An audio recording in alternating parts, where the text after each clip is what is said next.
Saturday school ಮುಗಿಸ್ಕೊಂಡು ಮನೇಲಿ ಒಂದ್ ಸ್ವಲ್ಪ ಆಟಾಡೋಣ ಅಂತ ಬಂದ್ರೆ ನಮ್ಮವ್ವ ನನ್ ಸ್ನಾನ ಮಾಡಿಸಿ ಹೊಗೆ ಹಾಕ್ತಾ ಇದ್ದಾರೆ.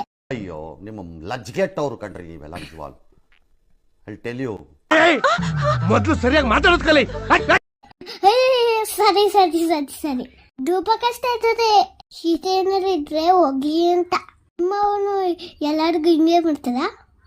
ಸ್ಯಾಟರ್ಡೆ ಅಲ್ವಾ, ಅದಕ್ಕೆ ನಮ್ಮ ಅಪ್ಪ ಬಂದಿದ್ರು. ನಮ್ಮ ಅಪ್ಪನ ಜೊತೆ ನಾನು ತುಂಬಾ ಖುಷಿ ಆಗಿರ್ತೀನಿ. ನಿಮ್ಗೆ ಗೊತ್ತಲ್ವಾ, ಹೆಣ್ಮಕ್ಳಿಗೆ ಅಪ್ಪನ ಕಡೆ ಅಂದ್ರೆ ಜಾಸ್ತಿ ಪ್ರೀತಿ. ನಂಗೂ ಅಪ್ಪನ ಕಡೆ ಜಾಸ್ತಿ ಪ್ರೀತಿ. ಪೋಷಿತ ನಿಮ್ಗೆ ಯಾರ್ ಕಂಡ್ರೆ ಇಷ್ಟ? ಅಪ್ಪ. ಖತಮ್. ಬಾಯ್ ಬಾಯ್, ಟಾಟಾ, ಗುಡ್ ಬಾಯ್, ಗಯಾ.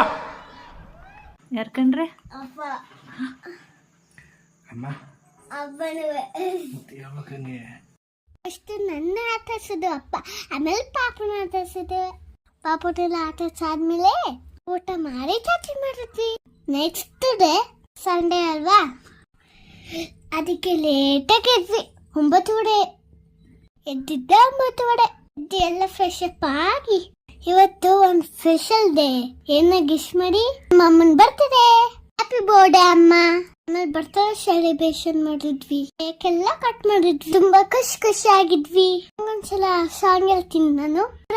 ಕಾಲ ಸುಖವಾಗಿ ಬಾಳು, ಹ್ಯಾಪಿ ಹ್ಯಾಪಿ ಬರ್ತ್ಡೇ. ತಲೆ ಮುಗಿಸ್ಕೊಂಡು ಖುಷಿಯಾಗಿ ಒಂದ್ ಸ್ವಲ್ಪ ಆಟ ಆಡೋಣ ಅಂದ್ರೆ ನಮ್ಮಮ್ಮ ಹೋಮ್ವರ್ಕ್ ಬರ್ಕೊಟ್ಬಿಡದ.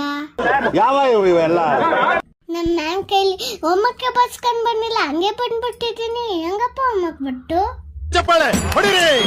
ಇದು ನಮ್ಮ ದೇಶ ಅಂದ್ರೆ ಇನ್ನೇನು ನಮ್ಮ ಅಮ್ಮ ಅವರಲ್ಲ, ಅವರೇ ಬಡ್ದಿಟ್ಟಿರ್ಬೇಕು. ನೆಮ್ಮದಿಯಾಗಿ ಆಟ ಆಡಕ್ಕೆ ಬಿಡಲ್ಲ ಅಂತಾರೆ. ಹೋಮ್ವರ್ಕ್ ಬರೀತಾ ಇದ್ದೀನಿ ಫ್ರೆಂಡ್ಸ್.